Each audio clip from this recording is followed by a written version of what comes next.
तो अब हम लोग स्टार्ट करेंगे रिवीजन बैच का चैप्टर नंबर 3 करंट इलेक्ट्रिसिटी। तो इस यूनिट में यही एक चैप्टर है। जब हमने मेन बैच में पढ़ाया था तो उसमें 2 चैप्टर थे, एक ओम्स लॉ और एक किरचॉफ्स लॉ। एनसीईआरटी में चूंकि दोनों एक साथ हैं तो करंट इलेक्ट्रिसिटी ये जो यूनिट 2 है इसमें एक ही चैप्टर है एनसीईआरटी के अकॉर्डिंग। ठीक है, अभी नहीं समझे? और जो अगला टेस्ट होगा वो उसी यूनिट 2 का ही होगा। तो अभी से टेस्ट की तैयारी स्टार्ट कर दें। ठीक है, प्रॉब्लम्स भी अभी से साथ में ट्राई करना स्टार्ट कर दें। रिवीजन बैच की प्रॉब्लम्स में टाइम लगता है कि उसमें न्यूमेरिकल्स ज़्यादा होते हैं, और ये जो मॉडर्न फिजिक्स पढ़ रहे थे इसमें न्यूमेरिकल्स नहीं होते हैं, बहुत कम होते हैं। ठीक है, करंट इलेक्ट्रिसिटी।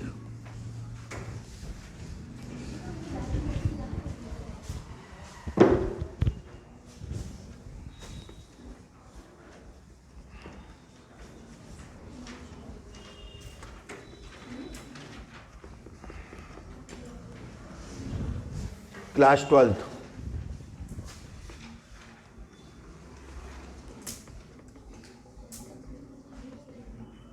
चैप्टर 3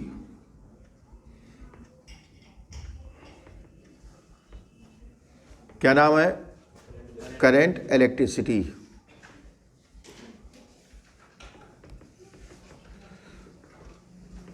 तो यूनिट 1 क्या थी? इलेक्ट्रोस्टैटिक्स। यानी वहाँ पे हम उन चार्जेस के बारे में पढ़ते थे जो रेस्ट पे होते थे। किस पे होते थे? अब यहाँ पे हम उन चार्जेस के बारे में पढ़ेंगे जो मोशन में होंगे, मूव करेंगे। और जब कोई चार्ज मूव करता है तो करंट क्या होती है? फ्लो होती है। ठीक है, लेक्चर 1।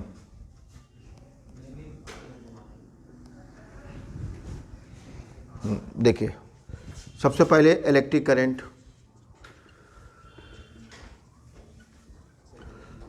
आप जानते हैं किसी भी कंडक्टर में चार्ज अगर मूव कर रहा है दैट मीन्स करंट क्या हो रही है? फ्लो हो रही है।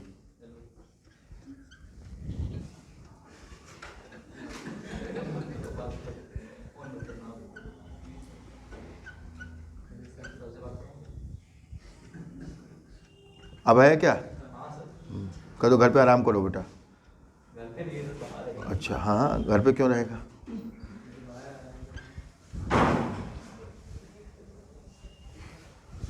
कौन गया? अच्छा, वो। तो टी टाइम में कितना चार्ज फ्लो हो रहा है? क्यू। ठीक है, इन टी सेकेंड्स कितना चार्ज फ्लो हो रहा है? क्यू। तो 1 सेकेंड क्यू बाई टी, इसी को कहते हैं इलेक्ट्रिक करंट। क्या कहते हैं? यानी I equal to Q upon T. ठीक है, यानी हम क्या कह सकते हैं? The amount of charge flowing per second. Zero level से स्टार्ट किया है। The amount of charge flowing per second, that is rate of flow of charge.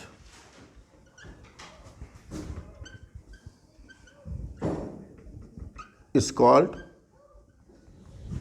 electric current flowing in that conductor.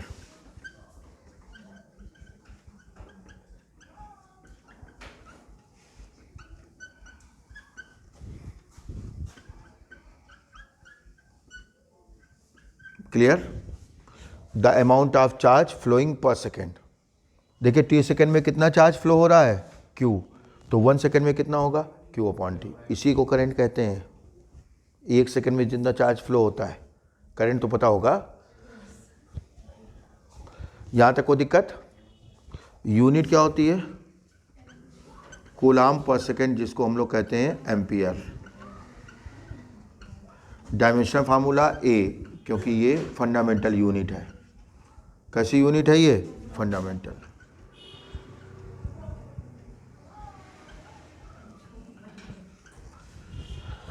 Electric current एक ऐसी quantity है, electric current has magnitude and direction both.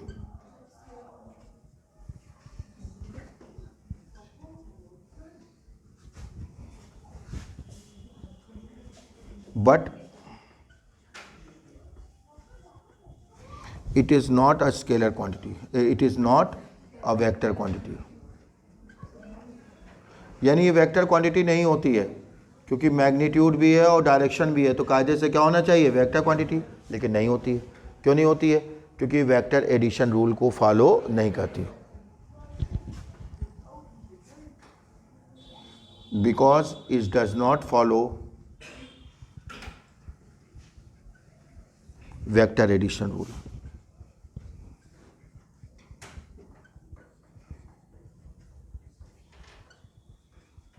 ठीक है, यानी ये vector के तरीके से नहीं ऐड होती है। किस तरीके से ऐड होती है? स्केलर के तरीके से, according to Kirchhoff's law, Kirchhoff's current law.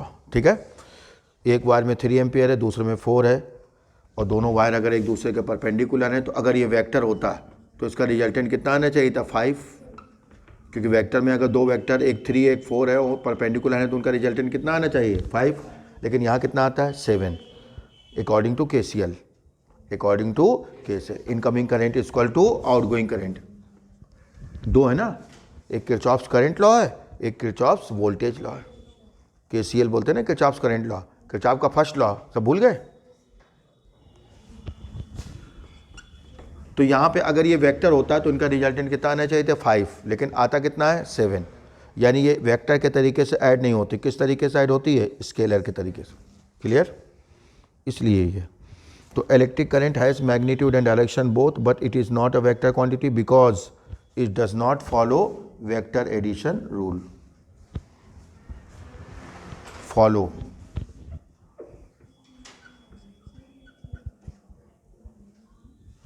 Note करें, करंट डेंसिटी, समझ आया कुछ?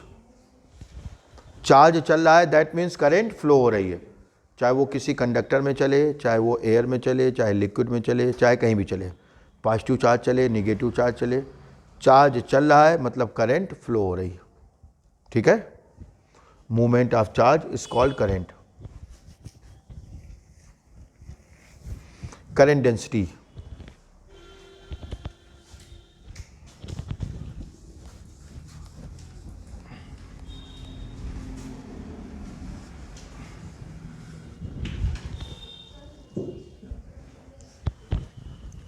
करंट डेंसिटी, साथ ही साथ क्वेश्चन ट्राई करते जाएं, जो एक दो अच्छे बच्चे वैसे तो है ही नहीं। ठीक है, जिस चैप्टर के आपने सारे क्वेश्चन लगा लिए प्रीवियस ईयर के, समझिए उस चैप्टर को छूटेगा नहीं। सारे क्वेश्चन लगा लिए मतलब नहीं एक बार लगा लिए, यानी वो सारे क्वेश्चन आपको आने चाहिए। वो आएंगे तब जो उनको बार बार क्या करोगे? रिपीट करोगे। समझ गए? करंट डेंसिटी,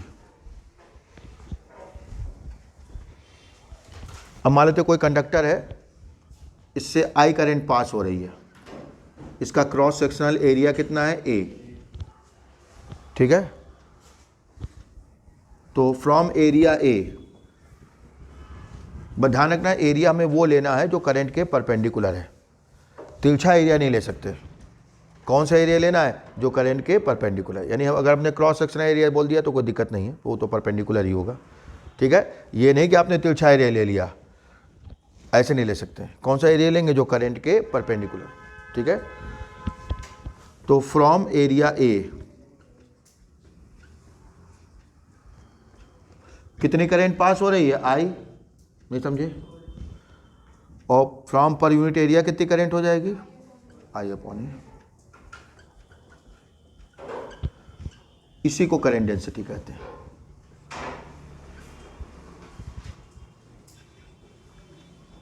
अब करंट स्केलर क्वांटिटी है, लेकिन करंट डेंसिटी कैसी है? वेक्टर क्वांटिटी, क्योंकि ए आ गया ना, एरिया तो कैसी क्वांटिटी होती है? वेक्टर क्वांटिटी, इसलिए वेक्टर हो जाती है। आई तो स्केलर है, अगर ये भी स्केलर होता तो ये भी स्केलर आता, लेकिन ये क्या है? वेक्टर है, इसलिए वेक्टर क्वांटिटी है। ठीक है, क्या डिफिनेशन हो गई? साथ में नोट करते चलें।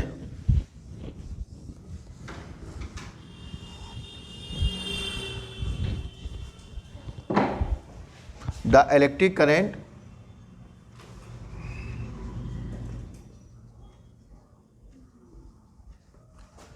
flowing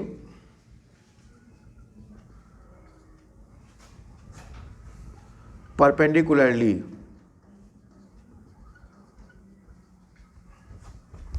from per unit cross sectional area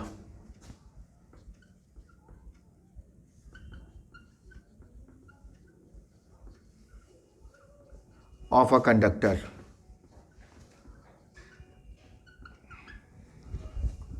is called current density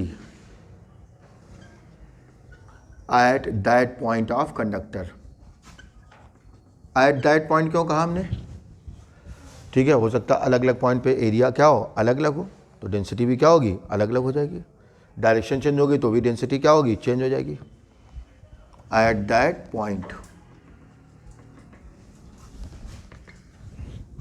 the electric current flowing perpendicularly from per unit cross sectional area of a conductor is called current density at that point.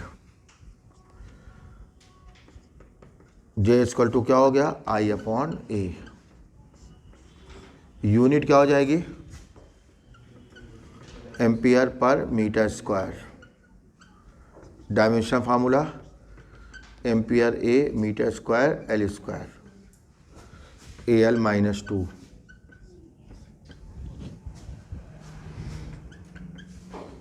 It is a vector quantity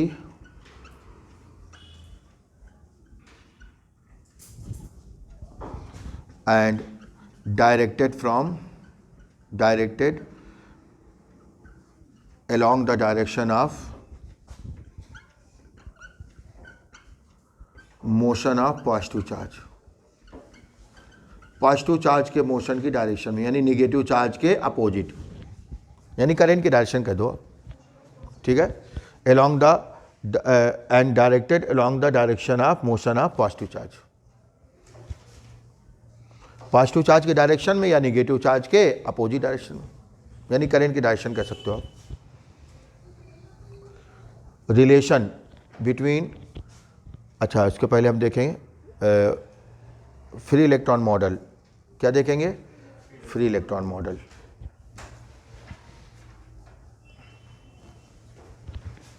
यहां तक कोई दिक्कत? अभी घर जाके आज ही try करना start कर दें, एक एक क्वेश्चन अच्छी तरह से.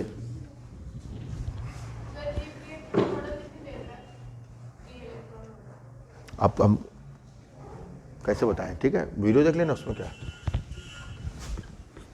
Free electron model.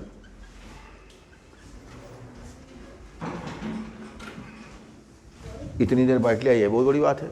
ठीक है, free electron model of electric conduction.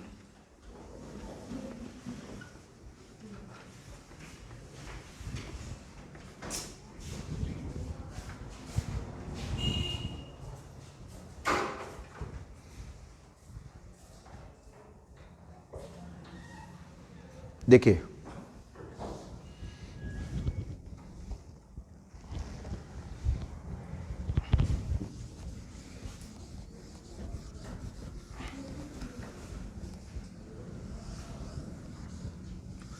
Free electron model. तो आप जानते हैं each and every material consist of atoms. कोई भी मटेरियल किससे मिलकर बनता है, एटम से. नहीं पता है? एटम के सेंटर में क्या होता है, न्यूक्लियस. उसके चारों तरफ इलेक्ट्रॉन्स डिफरेंट सर्कुलर ऑर्बिट में क्या करते हैं, रिवोल्यूशन. नहीं करते हैं? अरे बोलो. अब न्यूक्लियस पे कैसा चार्ज है, पॉजिटिव. इलेक्ट्रॉन पे कैसा चार्ज है, निगेटिव. तो न्यूक्लियस इलेक्ट्रॉन पे लगाएगा इलेक्ट्रिक अट्रैक्शन फोर्स. क्या लगाएगा? और ये जो इलेक्ट्रिक अट्रैक्शन फोर्स होता है ये प्रोपोर्शनल टू 1/r². समझ गए? यानी जो आउटर मोस्ट के ऑर्बिट के इलेक्ट्रॉन होते हैं. कौन से इलेक्ट्रॉन? Outer most orbit. कौन सा इलेक्ट्रॉन? Outer most orbit. ठीक है, उनकी डिस्टेंस न्यूक्लियस से क्या होगी, सबसे ज़्यादा होगी. तो जब डिस्टेंस सबसे ज़्यादा होगी तो फोर्स सबसे कम लगेगा. नहीं समझे? आर बढ़ने के साथ साथ एफ क्या होता है, घटता नहीं है, तेजी से घटता है. स्क्वायर है, नहीं समझे? घटना अलग चीज़ होती है, तेजिस घटना अलग। जैसे कई बच्चों का ब्रेन तेजिस घट रहा है, समझ गए? घटना वाला धीरे धीरे घटना, ठीक है? नहीं समझे? तो आर बढ़ने के साथ साथ एफ की वैल्यू क्या होगी? तेजी से घटेगी। तो जो आउटर मोस्ट ऑर्बिट के इलेक्ट्रॉन है उनकी डिस्टेंस न्यूक्लियस से सबसे ज़्यादा, उनकी डिस्टेंस न्यूक्लियस से सबसे ज़्यादा, यानी फोर्स सबसे कम। ऐसे इलेक्ट्रॉन ईजिली अपने ऑर्बिट को क्या करते हैं? लीव कर देते हैं और पूरे मटेरियल में क्या करते हैं? रैंडम मोशन करते हैं। इन्हीं को क्या बोलते हैं? Free electrons. क्या बोलते हैं? ये फ्री इलेक्ट्रॉन्स आपस में भी कोलाइड करते रहते हैं और जिन एटम से निकलते हैं वो एटम किस में कन्वर्ट हो जाते हैं? पॉजिटिव आयन में। अरे पूरा एटम न्यूट्रल होता है, पता नहीं पता? समूचा एटम कैसा होता है? न्यूट्रल, समझ गए? तो उससे इलेक्ट्रॉन निकल जाते हैं क्या? 2 इलेक्ट्रॉन, तो उस पर कैसा चार्ज आ जाता है? पॉजिटिव, और क्या बन जाता है वो? Positive ion. तो ये फ्री इलेक्ट्रॉन आपस में भी टकराते हैं, पॉजिटिव आयन से भी टकराते हैं, इनकी डायरेक्शन कॉन्टिन्यूसली क्या होती है? चेंज होती रहती है। लेकिन जब हम इनको किसी सेल या बैटरी से कनेक्ट करते हैं, कहाँ किससे कनेक्ट करते हैं? तो फिर ये एक ही डायरेक्शन में मूव करते हैं, क्योंकि सेल या बैटरी क्या करती है? इसके अंदर एक इलेक्ट्रिक फील्ड प्रोड्यूस कर देती है, तो ये कहाँ मूव करते हैं? इलेक्ट्रिक फील्ड की अपोजिट डायरेक्शन। नॉर्मल कंडीशन में कैसे मूव करते हैं? रैंडम, ठीक है? लेकिन जब सेल या बैटरी से कनेक्ट कर दिया था तो एक ही डायरेक्शन में, इलेक्ट्रिक फील्ड के अपोजिट। थोड़ा बहुत ऊपर नीचे वहाँ भी करते हैं, लेकिन अल्टीमेटली किधर मूव करते हैं? इलेक्ट्रिक फील्ड के अपोजिट, क्योंकि पॉजिटिव प्लेट उनको अपनी तरफ क्या करती है? खींचती है। नहीं समझ आया? जैसे कोई कंडक्टर है ये, ठीक, अब इसको हमने किससे कनेक्ट कर दिया? सेल या बैटरी से। तो सेल या बैटरी क्या करेगी? एक टर्मिनल पॉजिटिव हो गया, एक नेगेटिव, उसके अंदर इलेक्ट्रिक फील्ड प्रोड्यूस कर देगी। इसके अंदर जितने इलेक्ट्रॉन होंगे सब पे फोर्स कहाँ लगेगा? इलेक्ट्रिक फील्ड के अपोजिट, समझ गए? तो जो अभी तक रैंडम मोशन कर रहे थे, अब सारे इलेक्ट्रॉन किधर मूव करने लगेंगे? इलेक्ट्रिक फील्ड के अपोजिट। वो बात अलग है, लड़ते भिड़ते गिरते पड़ते आगे बढ़ेंगे, कॉन्टिन्यूसली नहीं मूव कर पाएंगे, लेकिन करेंगे तो उधर ही अल्टीमेटली। अगर थोड़ा सा पीछे भी जाएंगे तो टकरा के फिर क्या होंगे? वापस आते जाएंगे, अल्टीमेटली इधर चलेंगे और करंट क्या होने लगी? फ्लो होने लगी। तो यहाँ पे करंट के लिए कौन रिस्पॉन्सिबल है? Free electron. कौन रिस्पॉन्सिबल है? इसीलिए कहते हैं इसको free electron model of electric conduction. Free electron model of electric conduction, conduction कहो, इलेक्ट्रिक कंडक्शन, समझ गए? लिखोगे इसको? लिखो, लिखो। each and every material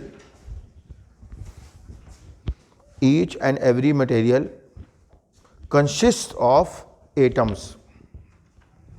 Each and every material consists of atoms, and in each atom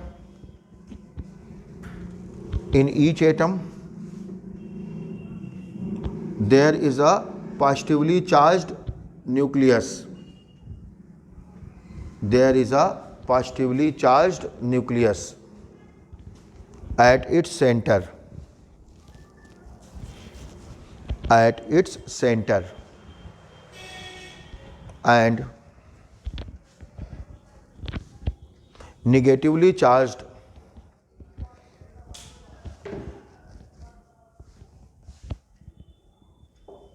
electrons revolve around the nucleus in different circular orbits.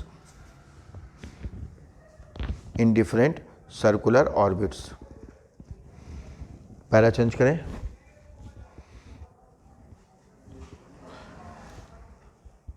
Since nucleus has positive charge and electrons have negative charge,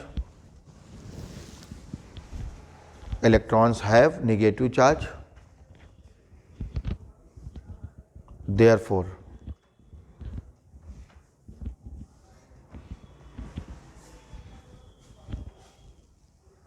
nucleus apply electric attraction force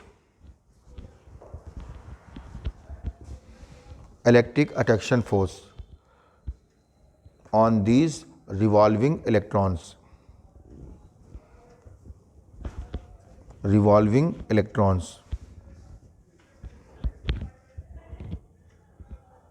Comma, this force decreases very rapidly. This force decreases very rapidly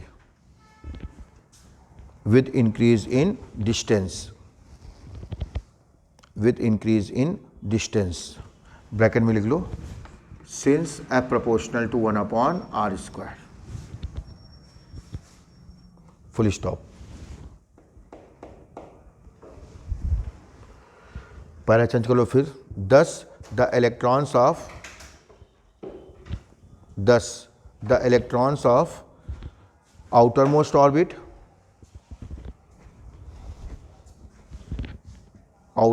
orbit suffer very small electric attraction force. Very small electric attraction force. And easily leave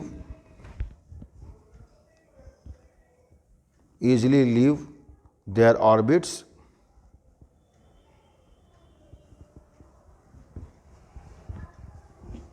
and perform random motion.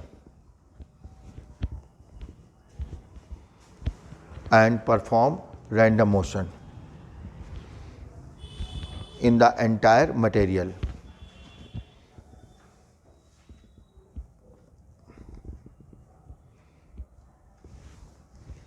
That is become free electrons.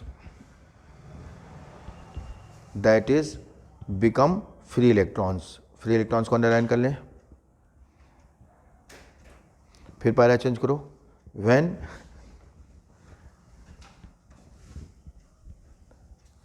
cell or battery is connected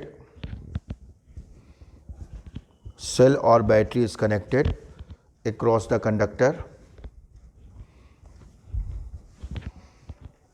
conductor, comma, these free electrons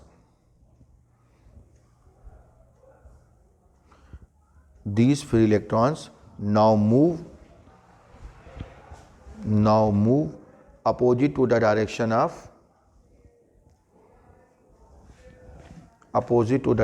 of external electric field.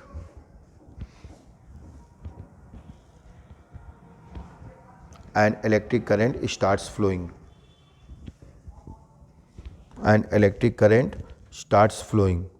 In that conductor.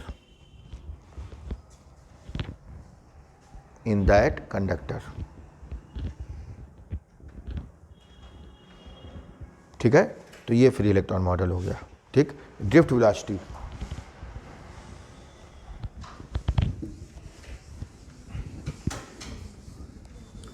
सुनिए, तो जब किसी conductor को cell या battery से connect करते हैं तो उसके अंदर क्या प्रोड्यूस हो जाता है? Electric field. समझ गए? जिसके कारण जितने फ्री इलेक्ट्रॉन्स होते हैं सब पे क्या लगने लगता है? Electric force. ठीक है. अब जहाँ पे फोर्स है वहाँ पे एक्सेलरेशन होगा, क्योंकि F इक्वल टू क्या होता है? ma.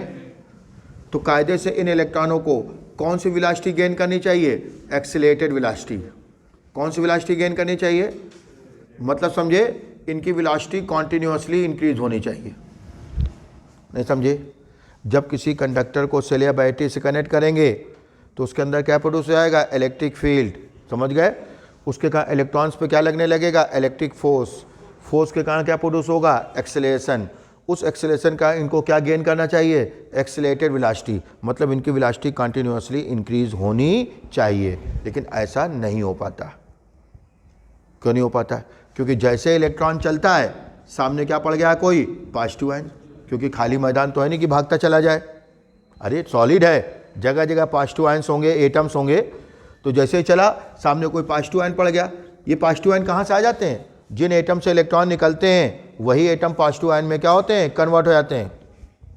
और वो बॉन्ड्स के द्वारा बंधे रहते हैं, इसलिए मूव करने के लिए फ्री नहीं होते. तो जैसे इलेक्ट्रॉन चला सामने क्या पड़ गया? Positive ion. टकरा गया, वेलोसिटी क्या हो गई? 0. फिर उठा, फिर चला, फिर टकराया, फिर वेलोसिटी 0. यानी लड़ते भिड़ते गिरते पड़ते धीरे धीरे वो क्या होता है? आगे बढ़ता रहता है. ठीक है. कॉन्टिन्यूसली वेलोसिटी गेन नहीं कर पाता है. कॉन्टिन्यूसली वेलोसिटी गेन नहीं, क्योंकि बार बार पॉजिटिव आयन से टकराता रहता है, उसके एनर्जी लॉस होती रहती है. तभी जब किसी सर्किट में करंट फ्लो होती है तो वो सर्किट क्या होता है, गर्म हो जाता है, क्योंकि इलेक्ट्रॉन बार बार पॉजिटिव आयन से टकराते हैं, उनकी एनर्जी हीट के रूप में क्या होती है, लॉस होती रहती है। अब भी नहीं समझे? ठीक, यानी electron along the direction of length of conductor, मान लेते हैं उसने x डिस्टेंस कवर की, यहाँ से यहाँ तक कितनी डिस्टेंस कवर की, x, t टाइम में, कितने टाइम में, t, जबकि एक्चुअल में उसने बहुत डिस्टेंस कवर की होगी, थोड़ा ऊपर गया होगा, थोड़ा नीचे गया होगा, तब थोड़ा आगे आया होगा, थोड़ा पीछे गया होगा, थोड़ा दाईं ओर, थोड़ा बाईं ओर, लड़ते भिड़ते गिरते पड़ते रगड़ रगड़ के धीरे धीरे आगे बढ़ता है। समझ गए? लेकिन हमें कौन सी डिस्टेंस लेनी है, along the direction of length of conductor, along the direction of length of conductor. समझ गए? तो t सेकेंड में कितनी डिस्टेंस कवर की, x, तो 1 सेकेंड में x अपॉन टी, इसी को बोल देते हैं ड्रिफ्ट वेलोसिटी। तो अगर हम एक लाइन में इसको एक्सप्लेन करें तो ड्रिफ्ट वेलोसिटी क्या हो गई, ठीक है, the average velocity gained by the free electrons along the direction of length of conductor.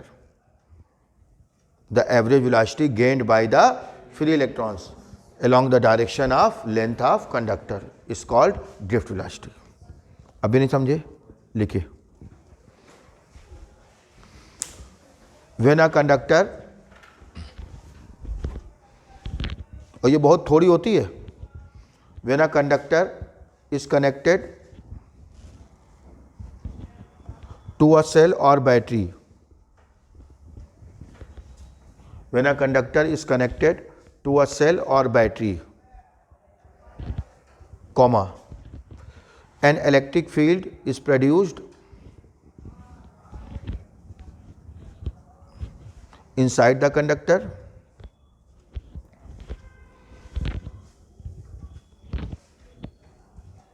and due to this electric field, comma, free electrons suffer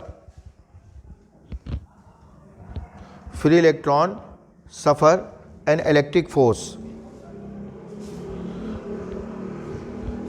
Free electrons लिखना, suffer an electric force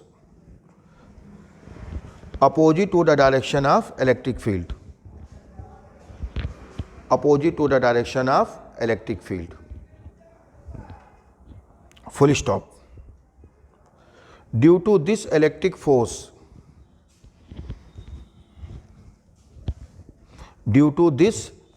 force, comma, free electrons do not gain accelerated velocity. Do not gain accelerated velocity. Accelerated velocity underline कर लो, do not gain accelerated velocity, पूरा underline करो, do not gain accelerated velocity, यही main point है, do not gain accelerated velocity because they frequently collide with positive ions. They frequently collide with positive ions and their energy loss in the form of heat.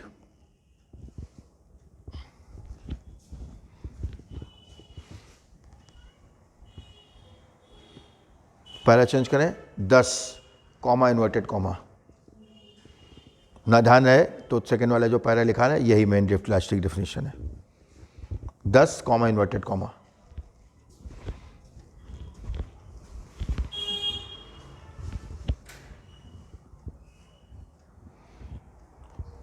When a cell or battery is connected across a conductor,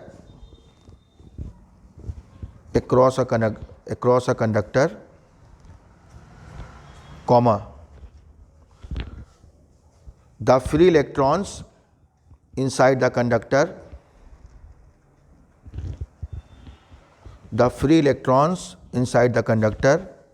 gain only a very small very small comma average velocity, very small average velocity along the direction of length of conductor,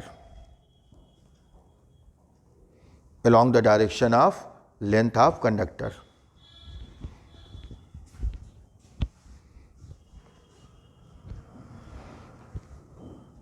Comma, this velocity is called drift velocity.